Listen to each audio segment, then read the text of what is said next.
नमस्कार, आप देख रहे हैं क्वेश्चन आवर और आपके साथ मैं हूं दिव्यदर्शनी बिष्ट। और उत्तराखंड सरकार ने शराब नीति कानून में संशोधन किया है, जिसका विपक्ष विरोध कर रहा है। विपक्ष के सवालों पर सत्ता पक्ष की अपनी दलीलें हैं और विपक्ष की अपनी। नई शराब नीति में क्या कुछ नए प्रावधान हैं, इसकी रिपोर्ट देखिए, फिर इस पर विचार से चर्चा करेंगे।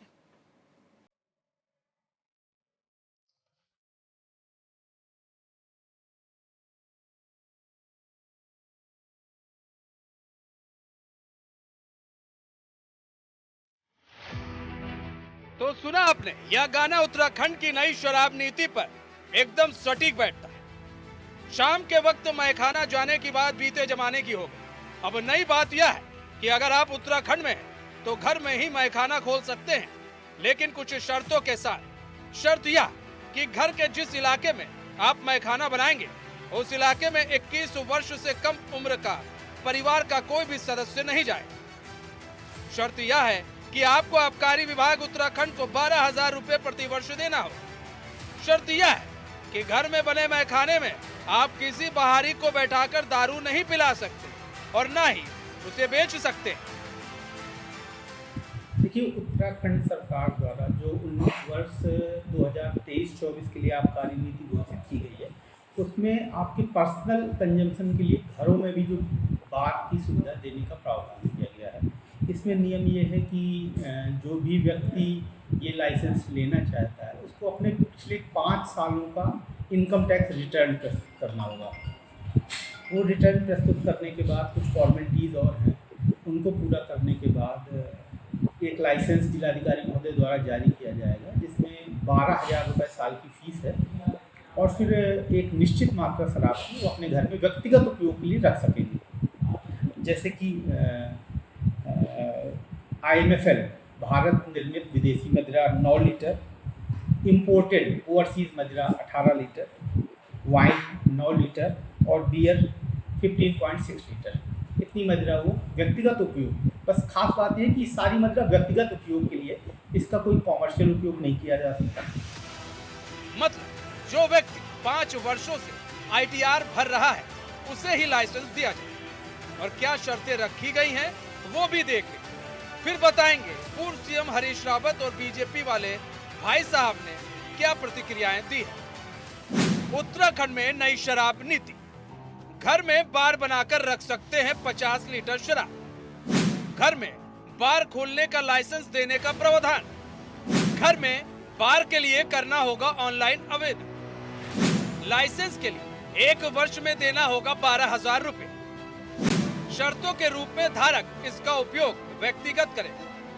बार में घर का कोई भी 21 वर्ष से कम उम्र का सदस्य नहीं जाए। लाइसेंस धारक को बंदी के दिन बार को बंद रखना पड़ेगा। सिविल में बिकने वाले शराब को ही रखने की इजाजत होगी। कैंटीन या अन्य राज्यों में बिकने वाली शराब नहीं रख सकते। घरों में बनाए गए बार से लाइसेंस धारक शराब नहीं बेच सकेगा। जो व्यक्ति 5 साल से ITR भर रहा है उसे ही लाइसेंस मिलेगा। ऑनलाइन आवेदन को जिला अधिकारी स्वीकृत करेंगे। नहीं, देखिए, गलत तरीके से व्याख्यान किया जा रहा है। पूर्व में जिस प्रकार घरों में लोग शराब का सेवन करते थे, पार्टियां कर लेते थे और मोहल्लों से शिकायत आती थी कि मोहल्ले में हुड़दंग हो रहा है, अब उन सब पर रोक लगेगी। अगर किसी ने किसी भी प्रकार जो है सेवन करना है या पार्टी को इस प्रकार की रखनी है तो उनको परमिशन लेनी पड़ेगी। और इसमें 21 वर्ष से कम आयु का कोई भी जो है उसमें अगर व्यक्ति पाया गया, उसमें सम्मिलित पाया गया, तो निश्चित तौर पर उस पर कार्रवाई होगी। सुनियोजित तरीके से होगा। जो पहले अवैध तरीके से होता था वो सब बंद होगा और सरकार को राजस्व भी मिलेगा और इस प्रकार की जो अराजक घटनाएं होती थी उन पर सब पर जो है अंकुश लगेगा। राज्य सरकार ने हाल में अपने आबकारी एक्ट में संशोधन कर ये निर्णय लिया है कि कोई भी व्यक्ति अपने घर में 50 लीटर यदि शराब रखता है तो एक लाइसेंस दे करके, कोई फीस ले करके वो घर भी रख सकता है।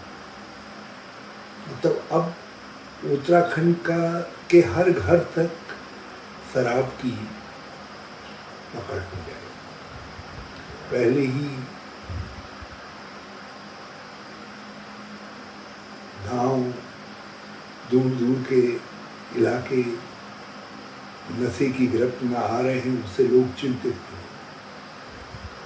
सूखा नशा अलग है और अब शराब के नशे में ये सरकार डुबो देना चाहती है। कह रहे हैं कि हम तो केवल परमिट दे रहे हैं, वो बिक्री नहीं कर सकेगा। क्या गारंटी है? आपने हर व्यक्ति को जिसको लाइसेंस देंगे आप एक प्रकार से कैरियर बना दे रहे हैं कि वो शराब की कंपनियों के माल को लोगों तक, गाँव तक, दूर दूर तक पहुंचाने का काम करे। किस तरफ एक तरफ सांस्कृतिक उद्भव की बातें कही जा रही हैं और दूसरी तरफ संस्कृति को नष्ट करने के लिए शराब और हर तरीके के नशे का उत्तराखंड के गाँव में प्रचलन बढ़ाया जा रहा है। नई शराब नीति में सभ्यता संस्कृति को ताक पर रखिए साहब। देवभूमि की बात साइड में रखिए। बीजेपी का कहना है नई शराब नीति से राजस्व में बढ़ोतरी होगी, सभी काम लीगल तरीके से होगा, फिर किसी को क्या परेशानी। लेकिन सवाल यह उठता है, अगर किसी ने घर में मैखाना बनाया तो क्या पुलिस वाले उसके घर के बाहर निगरानी के लिए बैठे रहेंगे, या देखने के लिए कि लाइसेंसधारी शख्स किसी बाहरी शख्स को शराब पिला तो नहीं रहा और किसी को वह दारू बेच तो नहीं रहा। ऐसे कई सवाल हैं जिसका जवाब शायद मिलना मुश्किल है। देहरादून से एचएनएन के लिए अस्करी जाफरी की रिपोर्ट।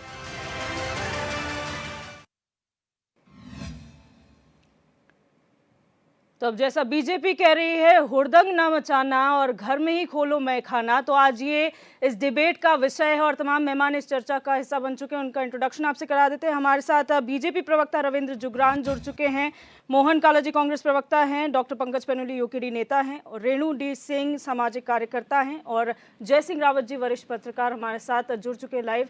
आप सभी मेहमानों का इस चर्चा में स्वागत है। सबसे पहले रविंद्र जुगरान जी, समझने की कोशिश करेंगे, नई आबकारी नीति 2023-24 अच्छी है, लेकिन ये जो प्रावधान है घर पे बार खोलने का, वो कुछ समझ नहीं आया। देखिए, मैंने अभी डिबेट में और जो आपका प्रोमो चलाया और उसमें सभी पक्षों का जो वक्तव्य है, उनका बयान, उनकी चिंताएं, उनके सरोकार, उन सबको सुना है। मैं केवल इतना कहना चाहता हूं कि हमारे पास जो नई शराब नीति आई है, सबसे पहले तो उसका जो है, जो ओरिजिनल कॉपी है या उसकी जो लिखित में आया है, वो हम सब लोग भली भांति उसको पढ़ लें, अपने हाथ पे रखें, अपने कमेंट्स, अपने सुझाव, अपनी चिंताएं का प्रकटीकरण उसके उपरांत करें। होता क्या है कि कभी कभी पॉलिसी कुछ होती है, न्यूज़पेपर में कभी कभी कुछ और आ जाता है, हम तक जो बात पहुंचती है वो कुछ और होती है।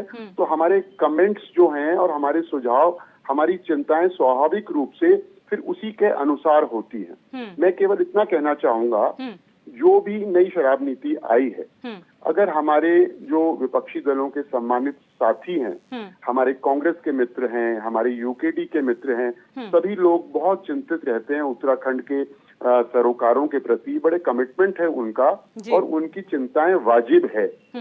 लेकिन मेरा एक ही इसमें निवेदन है कि एक बार सब लोग अच्छी तरह से अध्ययन कर ले। स्वागत होगा उनके सुझावों का, इसमें संशोधनों का, आंशिक संशोधन करना पड़े अगर ऐसी कोई बात है, या कोई ऐसी बुराई इसमें कमी है या जिसको हम माइनस कर सकते हैं, किसी चीज को ऐड कर सकते हैं, तो ये गवर्नमेंट भले ही लेके आई है, ठीक, लेकिन वो परसेप्शन क्या बन रहा है और वास्तविकता क्या है, इसमें अंतर है। इसलिए मैं यही कहूंगा कि देवभूमि एक आध्यात्मिक स्टेट भी है, टूरिज्म स्टेट भी है, और लीगल तरीके से, वैध तरीके से लोगों को अगर हम टूरिज्म सेक्टर के इस वाले जो वाइन वाला है हमारा लिकर जो पॉलिसी है, इसके माध्यम से भी अगर कुछ रोजगार देना चाहते हैं और एक सुव्यवस्थित तरीके से, बजाय कि उन होटल और रेस्टोरेंट्स में जहां लाइसेंस ही नहीं है और शराब परोसी जा रही है, एक लीगल तरीके से, वैध तरीके से, अनुशासित तरीके से ठीक है। अगर कोई लिकर के शौकीन हैं, वाइन लेना चाहते हैं, व्यवस्थित तरीके से काम करें, कोई दिक्कत नहीं है। मैं पूर्व में ही कह चुका हूं, दोबारा दोहरा रहा हूं कि हमारे मित्रों के अगर कोई सुझाव हैं, उनको इनकॉर्पोरेट किया जाएगा। अगर पहले लेकिन वो अध्ययन जरूर कर लें और जो वास्तविकता जो नई लिकर पॉलिसी में है उसका ब्लूप्रिंट क्या है, हम सब लोगों को उसकी बहुत ठोस जानकारी होनी चाहिए। ठीक है, और मैं शॉर्ट में सबसे पहले अपना वक्तव्य लूंगी सबसे, और डॉक्टर पनुली आपके पास आऊंगी। आपने अभी सुना कि विपक्ष जो है अपने पास वो एक्ट की कॉपी रखे जो लागू किया गया है, आप क्या कहेंगे इस पे? आपने पढ़ा है वो एक्ट? देखिए दिव्या जी, रविंद्र जुगरान भाई खुद एक राज्य आंदोलनकारी रहे हैं और इन्हें पता है कि ये राज्य लेने में और इस राज्य की भावनाएं क्या थी, किस तरीके से इस राज्य को लिया गया है। और ये रविंद्र जुगरान भाई एक बहुत एक्टिव और बहुत बड़ा नाम था उस टाइम पे, राज्य आंदोलन के टाइम पे।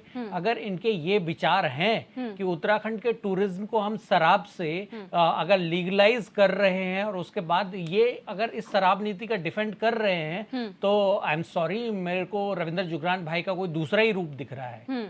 दूसरी बात रही इस शराब नीति की, ये शराब नीति जो है, अब आप स्कूल नहीं पहुंचा पाए, आप बिजली नहीं पहुंचा पाए, आप पानी नहीं पहुंचा पाए, आप पलायन को नहीं रोक पाए, आप नौनिहालों की सुरक्षा नहीं कर पाए। जिस तरीके से रोज छोटी छोटी बच्चियों के और अंकिता भंडारी जैसे कांड हमारे प्रदेश में हो रहे हैं, आप पेपरों की चोरी नहीं रोक पाए, फिर भी आप जो है घर घर शराब पहुंचाने का एक तरीका आपने निकाला। और बड़े शर्म की बात है, अगर उत्तराखंड प्रदेश के अंदर सरकार ये बोलती है, आपने बीजेपी के प्रवक्ता का बयान सुनाया, उसमें ये कह रहे हैं कि इससे सरकार को राजस्व मिलेगा।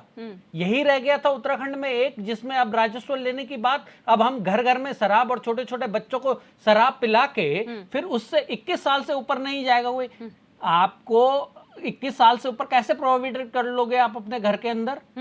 जो उसमें प्रावधान है उसमें कैसे प्रोहिबिट कर लोगे? और कौन रखवाली करेगा कि आज जो शराब के कुटीर उद्योग हैं, मैं देहरादून में आपको कहीं, रायपुर में आप चले जाइए, धर्मपुर की तरफ को चले जाइए, यहाँ बिंदाल और रिस्पना के साइड को चले जाए, कैसे कैसे कुटीर उद्योग चल रहे हैं शराब के, उनको प्रमोट करा जाए, उनको लीगलाइज करा जाए। इसके लिए सरकार ने एक नीति निकाली है ये। और जहां तक रविंद्र भाई कह रहे थे कि आपके सुझाव और आपकी चिंताएं, तो सुझाव और चिंताएं तो इस प्रदेश की दोनों सरकारों ने कभी नहीं करी, ना कांग्रेस ने करी, ना बीजेपी ने करी।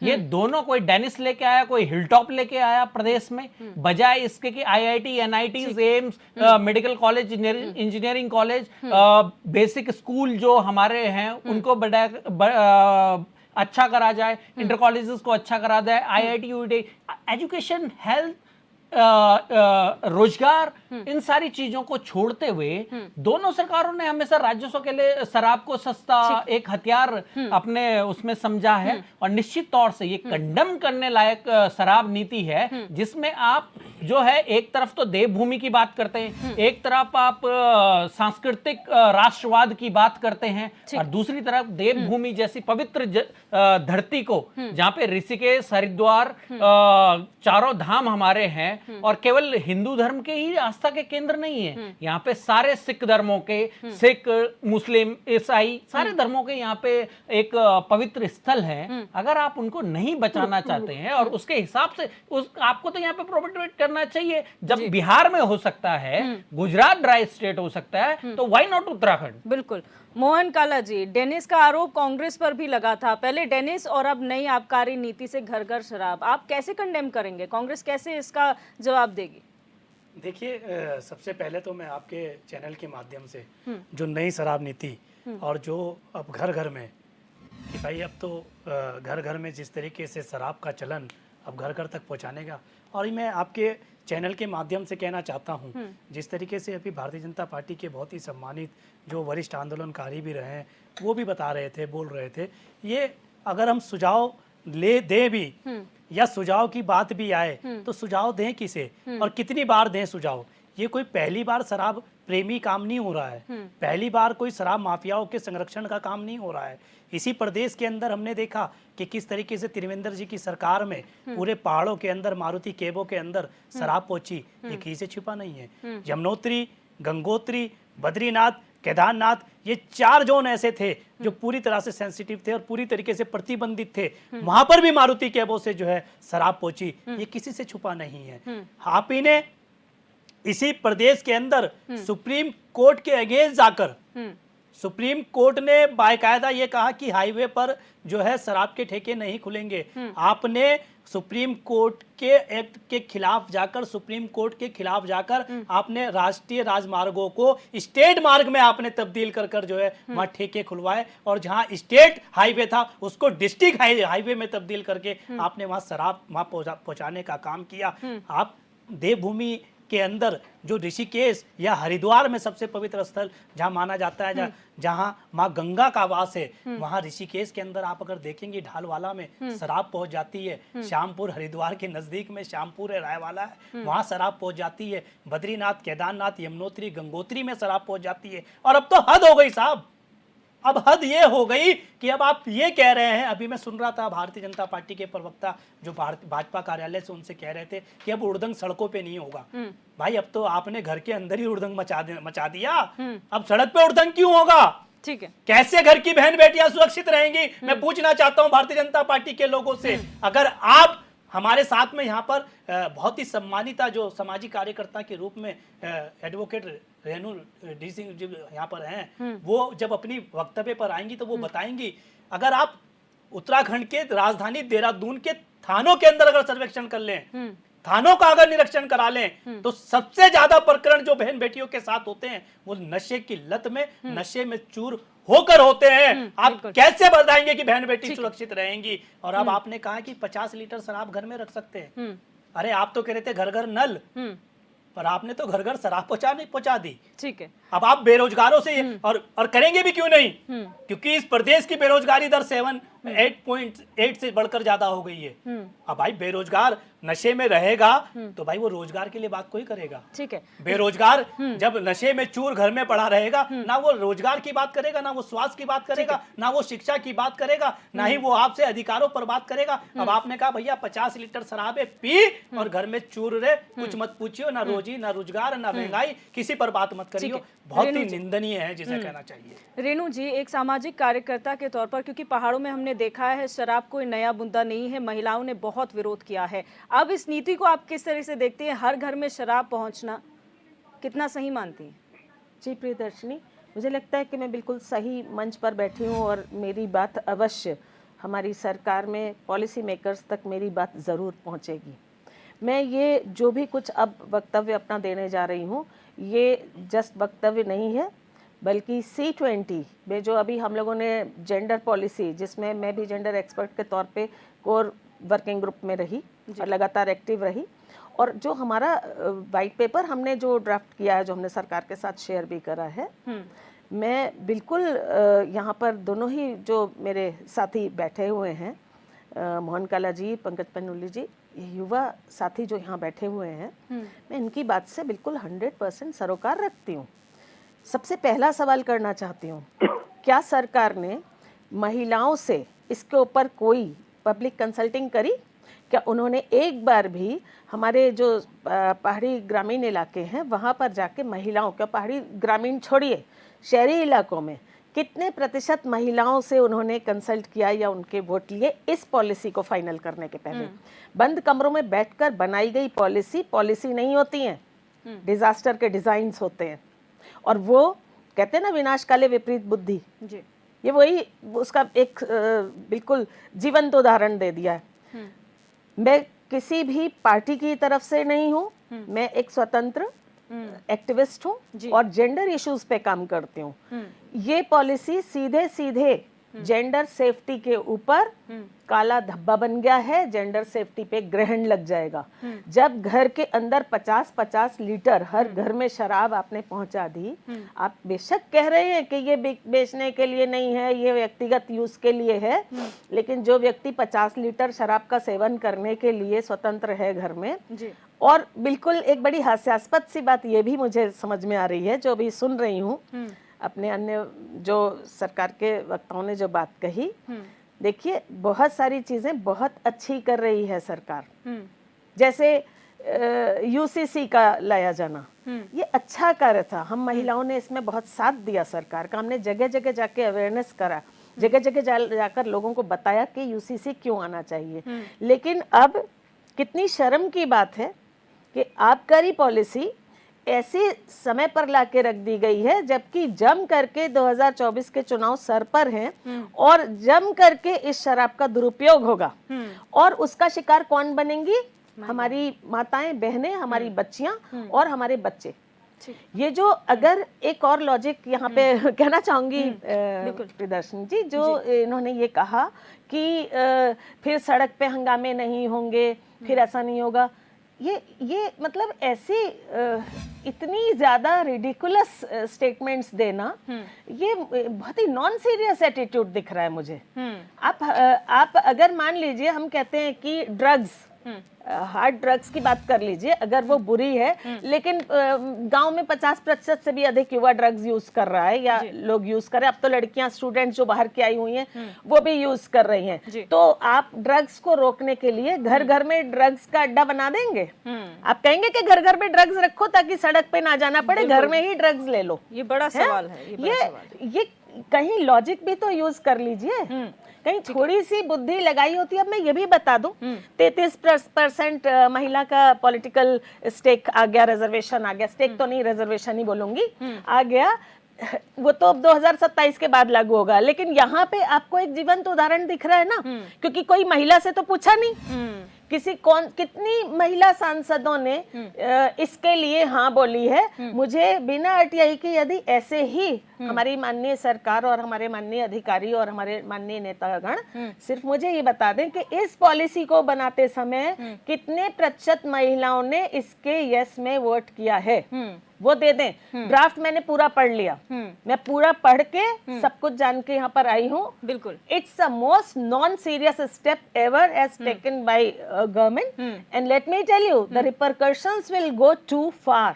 इसके जो नतीजे होंगे वो यहीं तक नहीं रुकेंगे। हम तो गैर सरकारी और गैर राजनीतिक मैं उससे अमले से आती हूँ। मेरा तो कोई उद्देश्य नहीं है, कोई सी भी डेमोक्रेटिकली चुन के सरकार आएगी मैं उसका सम्मान करूंगी, लेकिन अगर यही है स्तर हमारे पॉलिसी मेकर्स की सोच का, विजन का स्तर अगर ये है, 3 रीजन से ये पॉलिसी बिल्कुल हानिकारक है। इसको तत्काल अमेंड करें, वापस लें, इस पे इसका पुनरावलोकन करें और खाली औपचारिकता ना करें, सीरियसली एक कमेटी बनाइए, महिलाओं को लीजिए, इसके जेंडर एस्पेक्ट को स्टडी कीजिए, जेंडर बेस्ड वायलेंस को स्टडी कीजिए, सारे आंकड़े एनसीआरबी के स्टडी कीजिए और देखिए कि शराब पहले ही हमारी स्टेट को, हमारे जेंडर को पूरा बर्बाद कर चुकी है। ठीक है मैम, सवाल मेरी हेल्पलाइन पे हजारों ऐसे केस रिपोर्ट होते हैं जहाँ पे शराब पी करके बलात्कार करना, शराब पी करके बच्चियों का अब्यूज करना, बाल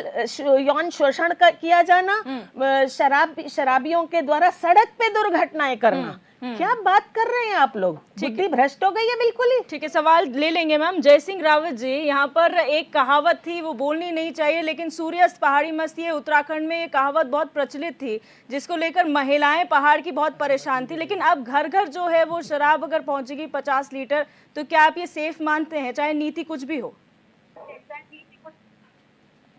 देखिए, मैंने भी ये खबर पढ़ी है आज सुबह, आबकारी नीति तो नहीं देखी, लेकिन मुझे भी बड़ा फनी लगता है, रिडिकुलस लगती है कि ये कैसे हो सकता है। घर में क्या जरूरत है, हम घर में, अपने घर में हम भी पीते हैं, मेहमान आता है उनको पिलाते हैं। और जो बात ये कर रहे हैं वो प्रोविजन पहले से है कि अगर शादी ब्याह लोग करते नहीं है, 1 दिन का बार का लाइसेंस मिलता है, वो आबकारी एक्ट में पहले से है। उसमें नई बात क्या है? अब वो पता नहीं क्या समझ में नहीं आती। दूसरी बात ये है कि जो ये आबकारी जो विभाग है, इसका गठन क्यों किया गया था? इसका गठन जो आर्टिकल 47 है संविधान का, वो कहता है कि मादक पदार्थों का निषेध होना चाहिए, उसका सेवन कम करने का कोशिश करो जी। उस आर्टिकल के तहत उसको इम्प्लीमेंट करने के लिए आबकारी विभाग का गठन हुआ।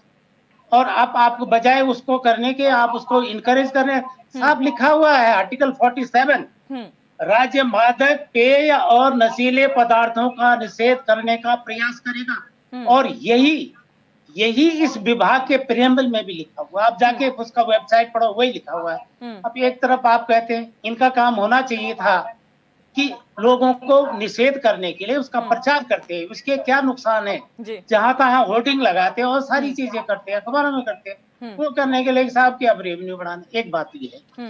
दूसरा, मद्य निषेध की बात हो रही है। देखिए, इसमें हिपोक्रेसी बहुत होती है। आबकारी वाले मामले में, तंबाकू वाले मामले में कहना कुछ होता है, होता व्यवहारिक। उत्तराखंड प्रोहिबिटेड एरिया रहा है, सालों तक रहा है, हमें पता है। तब क्या होता था, लोगों ने गांव-गांव में कच्ची बनानी शुरू कर दी, फ्लॉप हो गया वो। जहां भी है, कहाँ गुजरात की बात कर रहे हैं, फ्लॉप है। हम केरल गए, केरल में फ्लॉप है, हर जगह फ्लॉप है वो, जबरदस्त।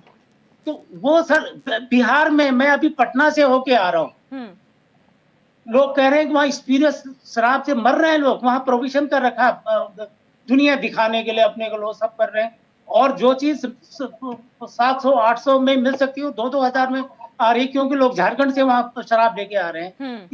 ये सब चीजें, मतलब कहने वाली बात अलग है। उत्तराखंड में भी प्रोविजन था, लागू था। एक किसी जमाने में यहाँ कुछ चुनिंदा दुकानें होती थी, वहाँ केवल परमिट वाला व्यक्ति, जैसे माना मैं सेवन करता हूं तो मैं परमिट लेके जाऊंगा, मेरे को मेडिकल सर्टिफिकेट होगा कि इस आदमी को अल्कोहल की जरूरत है जीने के लिए, तब जाके मिलती थी। अब उसके बाद जब ये चला नहीं, लोगों ने उसका मिसयूज हुआ, तो खुला हो गया। अब खुला भी इस हद तक हो गया कि सरकार का आमदनी का एक मुख्य जरिया हो गया, बजाय इसको वो करने के लिए। जहां तक समाज का सवाल है, समाज में भी हिपोक्रेसी बहुत है। तो अच्छा, आप अभी बात हुई, ये तो कैबिनेट ने पास किया है ना, आबकारी नीति कौन पास करती है?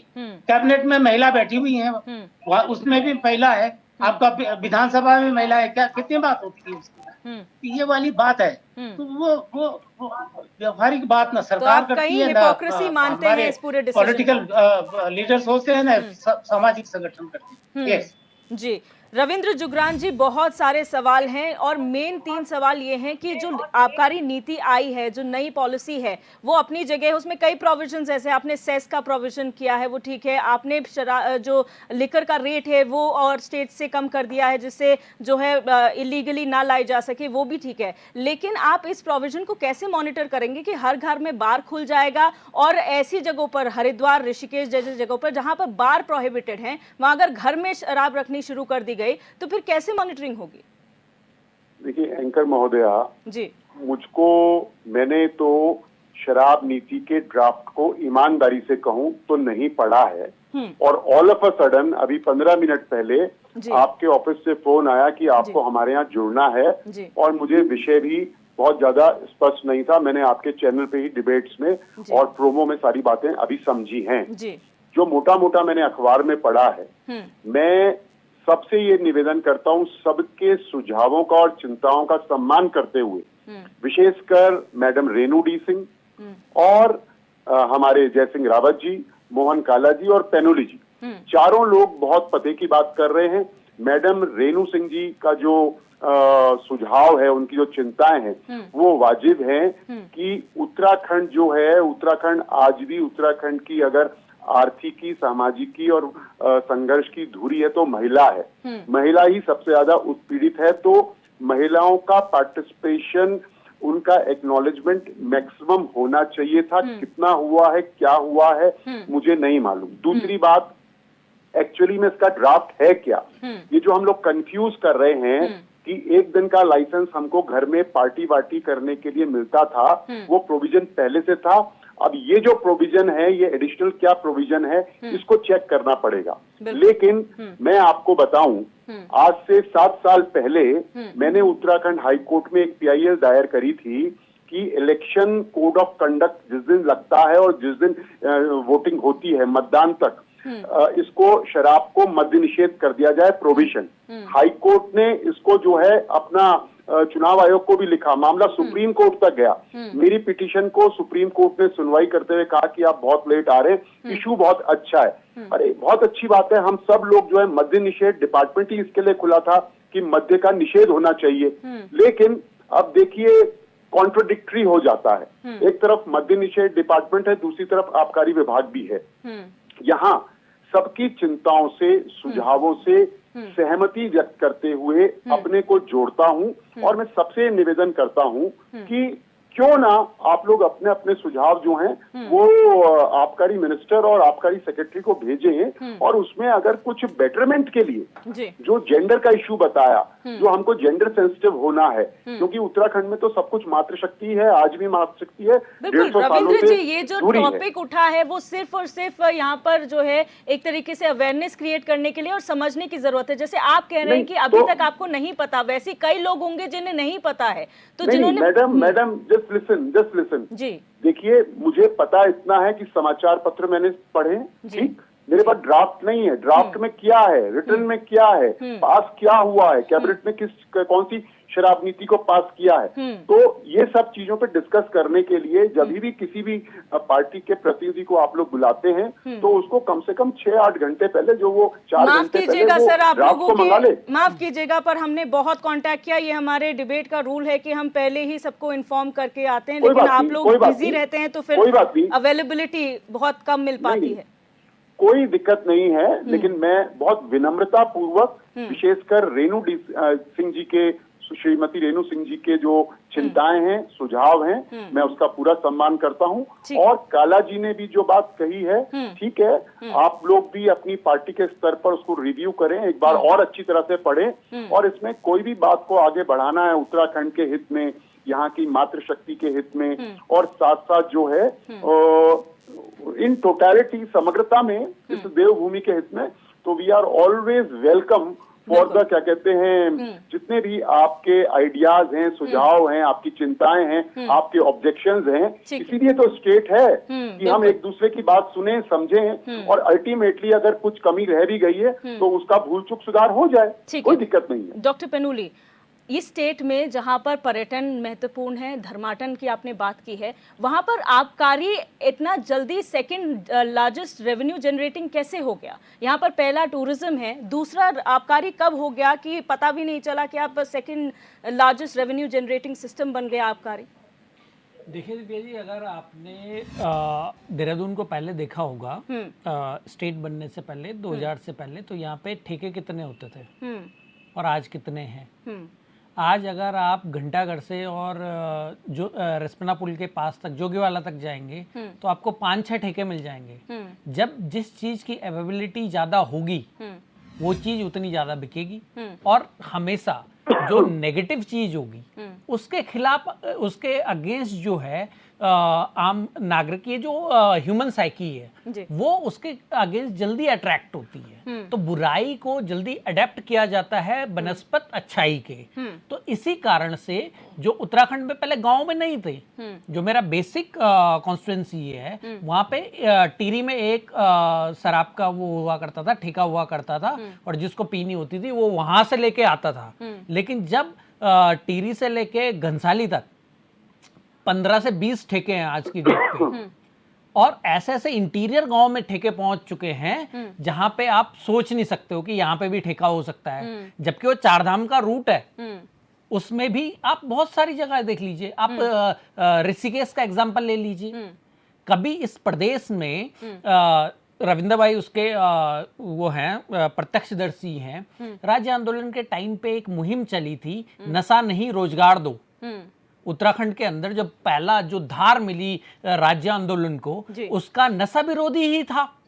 सबसे पहले इसी आंदोलन के साथ राज्य आंदोलन को धार मिली थी, जब नैनीताल और पौड़ी के वहां पे ये आंदोलन शुरू हुए थे। रविंद्र भाई उसके प्रत्यक्षदर्शी हैं। इस पॉइंट ऑफ व्यू को लेके हम चले थे, और आज हम जो हैं हर घर शराब, हर हर मोदी घर घर मोदी का जो नारा था ना, अब हर हर मोदी हर घर शराब। घर घर शराब, ये उत्तराखंड की सरकार जो है इस तरीके से मोदी जी के विजन को पलीता लगा रही है। सबसे बड़ी बात कि ये आस्था का केंद्र है ये प्रदेश, और इस प्रदेश में इस तरीके की बातों का होना शर्मनाक है। और क्यों आपका क्वेश्चन था कि क्यों ये सेकंड नंबर पे आ गया, क्योंकि बाकी हमारे सारे सेक्टर्स को इग्नोर कर दिया गया। हेल्थ टूरिज्म यहाँ हो सकता था, मेडिकल टूरिज्म की जो बात है वो यहाँ हो सकती थी, बहुत अच्छे तरीके से वो फल फूल सकता था यहाँ पे, वो नहीं करा गया। एडवेंचर टूरिज्म यहाँ पे बहुत अच्छा हो सकता था, वो उसको भी इग्नोर करा गया। बहुत सारी, अगर आप दूसरे सेक्टरों को इग्नोर करेंगे तो कोई ना कोई बढ़ेगा, क्योंकि वो तो नंबर आएंगे। खनन को यहाँ पे बहुत अच्छा बूस्ट मिला। खनन को ही, जब हम जोन 5 जैसे स्टेट में रह रहे हैं, जो भूकंप का जोन 5 है, वहां पे खनन धड़ल्ले से हो रहा है और बहुत अच्छे तरीके से खनन हो रहा है। जंगल का जो हमारा वन निगम 400 करोड़ का बजट हुआ करता था, रेवेन्यू हुआ करता था वन निगम का जब हम यूपी में थे।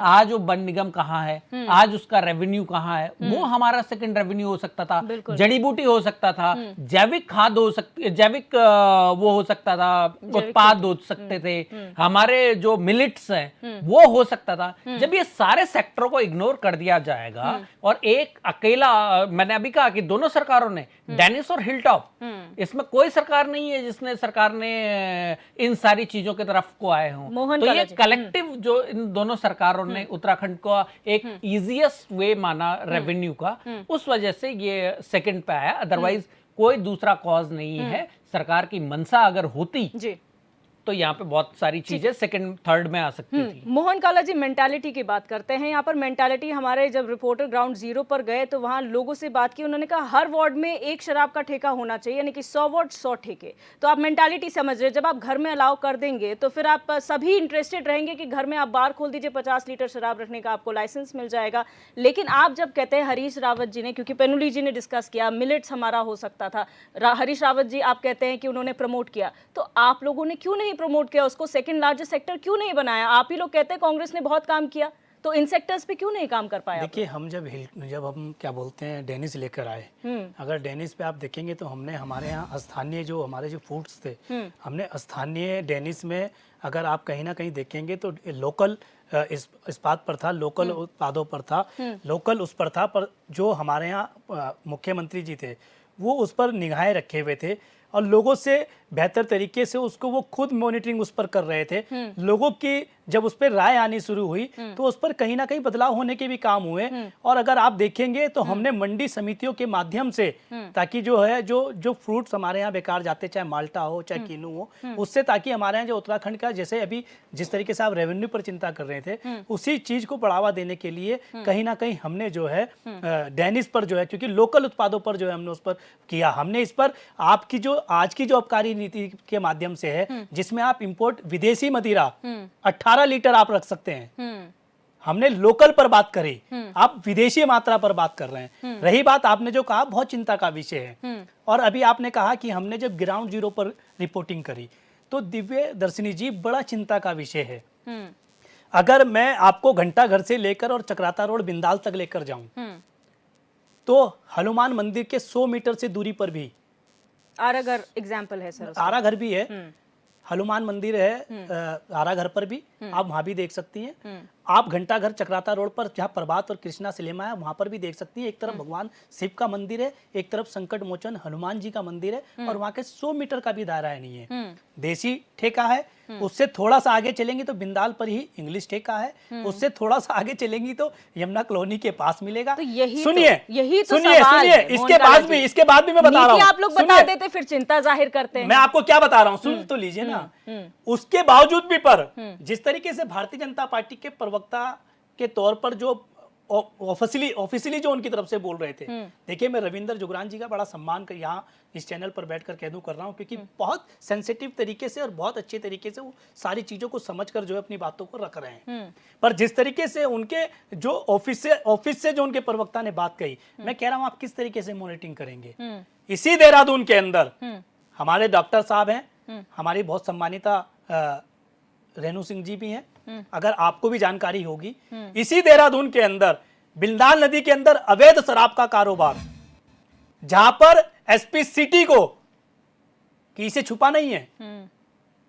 शराब कांड भी वहीं से पकड़ा गया था। किस तरीके से होता है अब हर गली में, और जब आप हर घर में, अभी भी चिंता का विषय है जिस तरीके से नौजवान नशे की ग्रद्द में लत है, जिस तरीके से आज प्रदेश की नौजवानों के साथ साथ जो युवतियां हैं, हमें उन पर भी चिंता व्यक्त करनी पड़ेगी। जिस तरीके से कॉलेज और छात्र छात्रा हैं आज किस तरीके से नशे की गर्त में चली गई हैं। मैं बहुत सम्मान के साथ, हमारी जो सामाजिक कार्यकर्ता उन्होंने कहा कि भाई आप कह रहे हैं कि हम इस लत को खत्म करना चाहते हैं, हम चाहते हैं कि सड़क पे लफड़ा ना हो।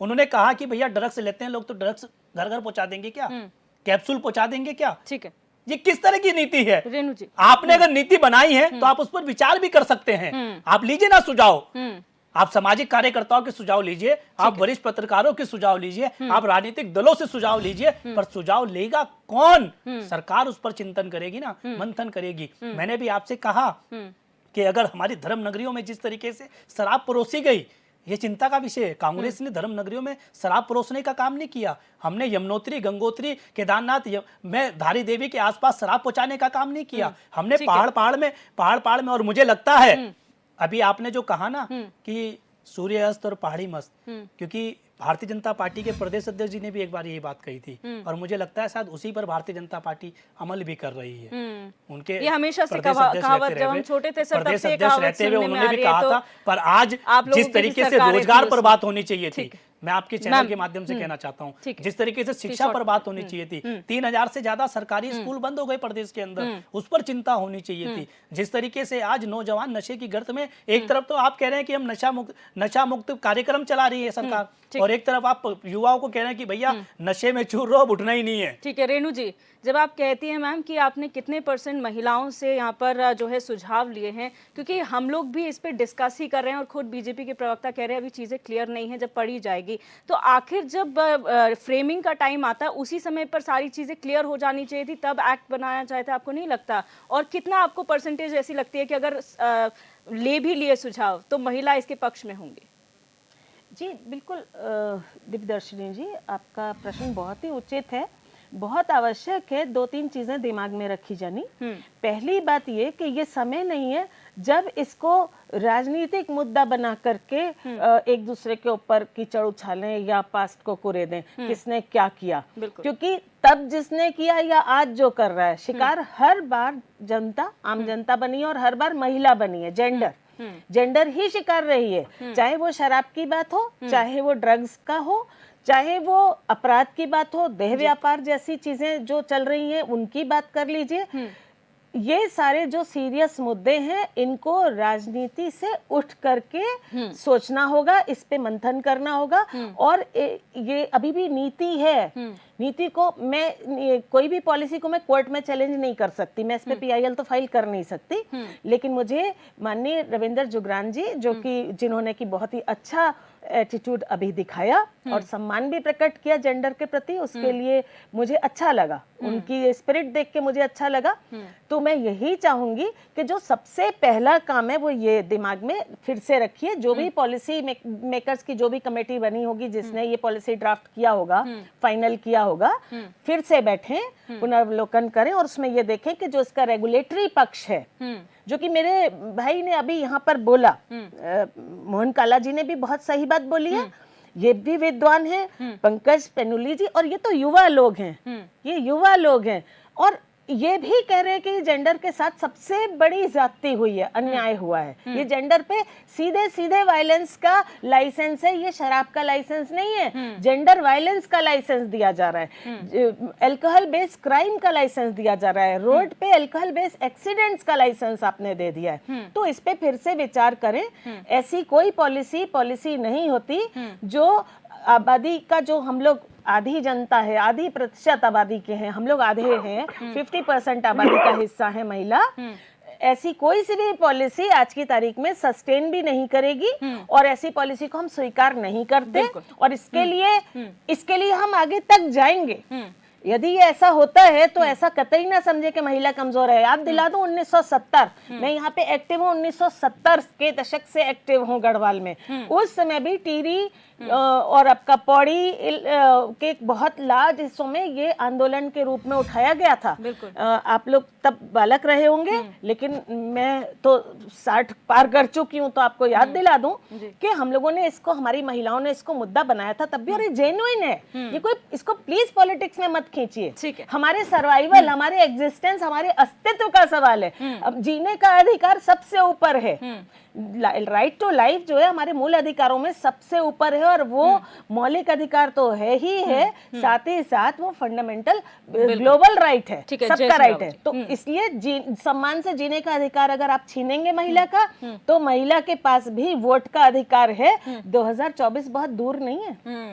वोट में आपको जवाब देंगी, हमारी महिलाएं जवाब देंगी, और वो जागरूक हैं। ठीक है, हमें और आपको जाने की भी जरूरत नहीं है, हर महिला जागरूक है। ये सिर्फ ये बात खबर पहुंचने की देर है। घर घर में टीवी है, पहुंचेगा, इसका असर आपके वोट पे अवश्य आएगा। ये आप मेरी चेतावनी ले लें। ठीक है, मेरे पास समय की कमी है, मैं शॉर्ट में आपसे जवाब चाहूंगी। पहले जय सिंह रावत जी, जो इसमें प्रोविजन आपने कहा हास्यास्पद है, हिपोक्रेसी है, ये सारी बातें, लेकिन जो कहा जा रहा है घर में जहां पर बच्चे भी होते हैं, बुजुर्ग भी होते हैं, वहां पर 21 साल से कम के लोगों को एक्सेस ना देना कितना उचित लगता है और कितना पॉसिबल है ये इम्प्लीमेंट भी कर पाना?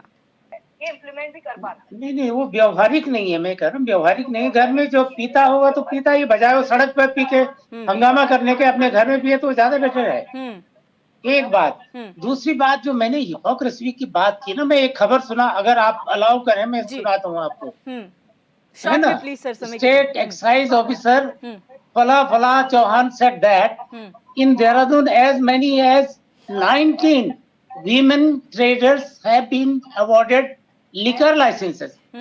A total of 7,785 persons, including women, had submitted application for procuring licenses for 70 of 80 in Dehradun district.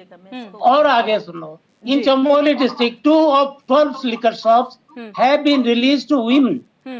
2 out of 9 liquor shops in Rudraprayag. ये समझिए जी, हर जिले में महिलाओं के नाम से शराब की दुकानें खुली हुई हैं। क्या बोलेंगे? दूसरी बात हम करें, शराब का प्रचलन बेकार, उसका विरोध होना चाहिए, उसको इनकरेज नहीं किया। इसी लिए ये विभाग था। मैंने बताया कि आर्टिकल 47 यही कहता है, इसी 47 के लिए ही ये विभाग खुला हुआ था। लेकिन हमारी सामाजिक सच्चाई, हम उज्जैन गए तो वहाँ महाकाल में हमारे साथियों ने पौवेली के गए, वहाँ महाकाल पर चढ़ाने के लिए शराब। पहाड़ों में कई ऐसे देवी देवता हैं, उनको शराब चढ़ानी पड़ती है। एक जगह नहीं है, कई जगह है। हम कह रहे हैं इसका दुरुपयोग हो रहा है, महिलाओं पर ज्यादा असर पड़ता है। जो ड्रग एडिक्ट होते हैं या लिकर एडिक्ट होते हैं, उनके परिवार पर, उनकी आर्थिकी पर असर पड़ता है, उनके स्वास्थ्य पर पड़ता है। लेकिन इसको तरीके से कंट्रोल किया जाना चाहिए ना। खाली बोले, जैसे मैंने अभी बिहार की बात की, आपको दुनिया दिखाने का, साहब हमने तो यहाँ मद्य निषेध कर दिया। किसका मद्य निषेध? ठीक है सर, समय की कमी है मेरे पास। आपसे मैं फाइनल कमेंट की आप ही से शुरुआत करूंगी, बहुत शॉर्ट में है सर, प्लीज फाइनल कमेंट दे दीजिए, समय की कमी है। किससे बोला? आपसे बोला सर, आप प्लीज शॉर्ट में फाइनल कमेंट दे दीजिए, समय की कमी। हाँ, नहीं, यह निश्चित रूप से इसका सरकार को इसके रेवेन्यू पर निर्भरता कम करनी चाहिए, और बजाय जो इनके उद्देश्य है उसके हिसाब से ये बैनर लगाए, प्रचार करें, टेलीविजन पर करें, अखबारों में करें, मद्य निषेध का प्रचार करें, उनकी हानियां बताएं, ये सारी चीजें हों, बजाय रेवेन्यू कमाने के। एक बात। दूसरी बात, हमको भी व्यवहारिक होना पड़ेगा। कहने के लिए बहुत साहब ये बहुत बुरी बात है, बहुत कुछ बात है, अब सारे नेता जितने हैं वो ज्यादातर पीते हैं, वो दिक्कत है। हिपोक्रेसी इसमें चलती है। ये ठीक है मैम, आपसे शॉर्ट में बहुत फाइन कमेंट लूंगी। मैं बिल्कुल क्लियर हूँ अपने व्यू पे भी और अपने विजन्स पे भी। जेंडर बेस है, अगेन बता दूं कि जेंडर फोकस ही रहूंगी, क्योंकि जेंडर हर प्रदेश का, हर देश का, हर उस सिविलाइजेशन में प्रोग्रेस तभी होगी जब आप जेंडर जस्टिस को एश्योर करेंगे। यहाँ पे सीधे सीधे जेंडर इनजस्टिस हो रहा है। मेरे भाई ने अभी एक बात बोली कि इसमें ये देखें कि देवताओं के ऊपर भी शराब चढ़ती है, तो याद कीजिएगा 2000 में ईयर 2000 से लेकर के 2006 तक हमने स्ट्रगल किया था। मैंने और पीएफए की गौरी मौलिकी ने मिलकर पीआईएल फाइल किया था और हमने पशु बलि बंद करा दी थी। और तब उस समय विरोध हुआ था। बहुत से लोगों ने कहा था कि सीधे सीधे धार्मिक आस्थाओं के ऊपर हम कर रहे हैं, लेकिन पशु बलि हमने बंद कराई। माननीय सुप्रीम कोर्ट, माननीय हाई कोर्ट उत्तराखंड, सबने इसको हमें सपोर्ट किया और ये बंद हुई बुराई। तो कोई चीज अगर बुरी है और उसको धर्म के नाम पे भी अगर किया जा रहा है तो हम नहीं होने देंगे, हम ऐसा नहीं होने देंगे। दूसरी बात, मैम प्लीज शॉर्ट में, समय की कमी है। जी बिल्कुल शॉर्ट में ही बता देती हूँ, क्योंकि ये बात बोलनी बहुत जरूरी है कि ये जो कहे कि कोई व्यावहारिकता, तो अपराध की कोई व्यावहारिकता नहीं देखेंगे। Crime is crime and it has to be dealt with strict, stringent provisions. We will not accept any policy which is promoting crime, which is promoting violence and which is promoting gender injustices. So injustice in one place with any one woman means injustice globally. So please, I condemn this. इस policy की मैं भयंकर रूप से भर्त्सना करती हूँ, condemn करती हूँ, और मैं सरकार से ये विनम्र निवेदन करती हूँ कि हम लोगों को मजबूर ना करें कि हम लोग एक कोर्ट दो कोर्ट दौड़े, क्योंकि हम दौड़ेंगे। मैं तो अब बिल्कुल जाने के लिए रेडी बैठी हूँ, और हर लेवल तक जाऊंगी और मेरी महिलाएं भी जाएंगी। बिल्कुल, मोहन काला जी, बहुत शॉर्ट में फाइनल कमेंट, बहुत शॉर्ट में। देखिए, मैं आपके चैनल के माध्यम से कहना चाहता हूं, क्योंकि प्रदेश के नौजवानों के विषय पर, प्रदेश के आम जनमानस की चिंताओं पर बात करते हुए मैं आपके चैनल के माध्यम से कहना चाहता हूं, और मैं आदरणीय रविंद्र जुगरान जी से भी अपनी बात ये कहना चाहता हूं कि भारतीय जनता पार्टी उनकी बात को मान्यता देगी, और हो सकता है कि वो हम जो पैनलिस्ट हैं उनकी बात को जाकर सरकार तक रखेंगे। ये घर घर शराब परोसने का नियम नहीं है, नीति नहीं है। ये घर घर क्राइम परोसने की नीति है, ये घर घर शोषण परोसने की नीति है, और इस पर सरकार को मंथन करना चाहिए। अपनी इस पॉलिसी पर सरकार को फिर से पुनर्विचार करना चाहिए, और अगर नहीं भी होगा तो कांग्रेस पुरजोर तरीके से इसका विरोध करेगी। ठीक है डॉक्टर पेनुरी, शॉर्ट में फाइनल कमेंट। देखिए दिव्या जी, मुझे आपके टीवी चैनल पे एक डिबेट याद आता है, जब मुख्यमंत्री जी ने कहा था कि 2025 तक हम इस प्रदेश को ड्रग फ्री और सबसे नंबर 1 स्टेट बनाएंगे। लेकिन आज जो मुझे इस शराब नीति को देख के लगता है कि मुख्यमंत्री अपने जो उनके वक्तव्य था और अपना जो उनका विजन था उसको पलीता लगा रहे हैं इसके साथ। मेरे को पूरा विश्वास है कि रविंद्र भाई इस बात को मुख्यमंत्री जी तक पहुंचाएंगे और सरकार तक पहुंचाएंगे, क्योंकि ये हर मुद्दे पे लगातार सरकार में अपनी पार्टी के खिलाफ भी बोलते रहे हैं, और इनसे मुझे उम्मीद है कि ये इस बात को लेके वहां पे उठाएंगे। और एक जवाब मैं और देना चाहता हूं, जयसिंह रावत जी ने कहा कि महिलाओं के नाम पे ठेके हैं। भैया, जब ऐसी पॉलिसी बनेंगी तो महिलाओं के नाम पे ठेके नहीं होंगे तो क्या होंगे? और दूसरा, मुझे अफसोस होता है कि यहाँ का बुद्धिजीवी वर्ग अगर इस तरीके से सोचता है तो ये बहुत शर्म की बात है। बिल्कुल, रविंद्र जुगरान जी, ठेके हैं उसमें भी एक बात ऐड कर दूं कि पति, जैसे पति प्रधान का बीमारी हमारी फैली हुई है ना, ऐसे वो पति ही है जो महिला कमा नहीं रही है, घर में कुछ नहीं करी, उसकी चलती, उससे पूछता कौन है? फॉर्म भरवाया, उसको साइन करने नहीं आता, अंगूठा लगाया और चल पड़े। मुझे मिलवाए ऐसी महिला से जो कह रही है कि घर घर शराब ले, मैं मानती नहीं, झूठ है और सफेद झूठ। रविंद्र जुगरान जी, आप क्या यहाँ पर अपना सुझाव देंगे या क्या आश्वासन देंगे कि अब इस पे क्या काम होगा? दिव्यदर्शिनी जी, डिबेट बहुत सार्थक थी, और मैं इस अवसर पर जब शराब पे डिस्कस कर रहे हैं तो टिंचरी माई का स्मरण करना चाहूंगा।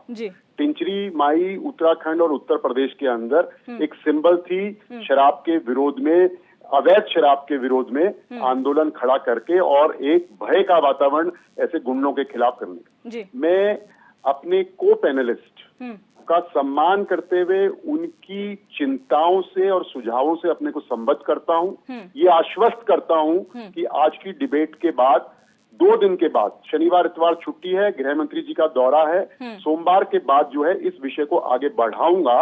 और साथ साथ ये भी कहना चाहूंगा कि आपको बताता चलूं, मैंने पहले भी जिक्र किया था कि चुनाव आचार संहिता लगने से पहले, लगने के दिन से और मतदान के दिन तक मैं सुप्रीम कोर्ट तक गया कि इस दौरान जो है शराब बैन होनी चाहिए, और सुप्रीम कोर्ट ने मेरी पीआईएल को डिस्पोज करते हुए कहा बहुत लेट आए हो, लेकिन एप्रिशिएट भी किया। तो मैं आश्वस्त करता हूं, मैं इस विषय को आगे बढ़ाऊंगा, और हम सबकी ये स्टेट पॉलिसी होनी चाहिए, ये बीजेपी कांग्रेस यूकेडी की पॉलिसी नहीं होनी चाहिए। हमको 2 चीजों में स्टेट पॉलिसी करनी है, एक तो जेंडर सेंसिटिव होना है इस मामले में, शराब के मामले में, दूसरा हमको निर्भरता रेवेन्यू की शराब से धीरे धीरे कम करनी है और एरियाज को फोकस करना है, जैसे डॉक्टर पेनोली ने विशेष रूप से इंगित किया। बिल्कुल, आप सभी मेहमानों का इस चर्चा में जुड़ने के लिए बहुत बहुत शुक्रिया। आज हमने चर्चा की कि अब किस तरीके से घर घर में लाइसेंस मिलेंगे बार खोलने के, लेकिन इस डिस्कशन में बहुत सारे सजेशंस भी सामने आए हैं। जो लूप होल्स हैं इस पॉलिसी के, उसको भी ध्यान में रखा गया और खास तौर पर गौर करने वाली बात यह है कि भाजपा की तरफ से आश्वासन दिया गया है कि इस पर आगे बढ़ा जाएगा, जो लूप होल्स हैं उसे खत्म किया जाएगा, एक सार्थक पॉलिसी बनाई जाएगी और निर्भरता जो आबकारी पर है उसे खत्म करके जो बाकी सेक्टर है, लार्ज सेक्टर है इस प्रदेश का, उस पर फोकस किया जाएगा। बहरहाल क्वेश्चन आवर में मेरे साथ बस इतना ही। आप देखते रहिए HNN 24/7, जुनून सच दिखाने का।